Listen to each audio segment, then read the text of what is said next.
S, வீடு, schools, hotels, store room இங்கெல்லாம் partition wall கட்டணும்னாலும் இப்போ பில்டிங் போனஸோட first choice Renocon Rapid Wall Panels. Trinamool காங்கிரசின் முஸ்லிம் வாக்கு வங்கி முடிவுக்கு வந்தது என்று அக்கட்சியிலிருந்து இடைநீக்கம் செய்யப்பட்ட எம்எல்ஏவான ஹுமாயூன் கபீர் தெரிவித்துள்ளார்.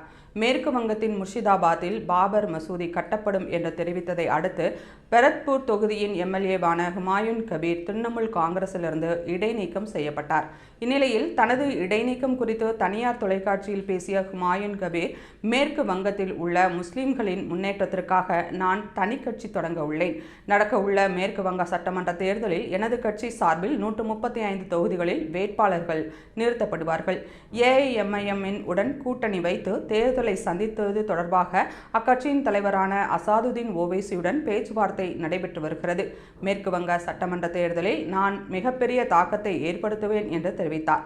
மேலும் முர்ஷிதாபாத்தில் பாபர் மசூதி கட்டப்படும் என்று தெரிவித்ததற்காக தன்னை கட்சியிலிருந்து நீக்கியதால் திரிணாமுல் காங்கிரசின் முஸ்லிம் வாக்கு வங்கி முடிவுக்கு வந்தது என்றும், மேற்கு வங்கத்தின் முதல்வராக மமதா பானர்ஜியால் 4வது முறையாக பதவியேற்க முடியாது என்றும் ஹுமாயூன் எச்சரித்துள்ளார்.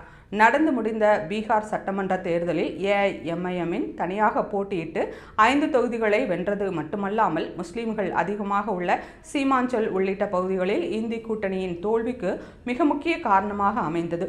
இந்நிலையில் மேற்கு வங்கத்தில் ஏஐஎம்ஐஎம் போட்டியிட்டால் மமதா பானர்ஜிக்கு செல்லக்கூடிய முஸ்லிம்களின் வாக்குகளில் பாதிப்பு ஏற்படலாம் என்று அரசியல் வல்லுநர்கள் தெரிவித்துள்ளனர்.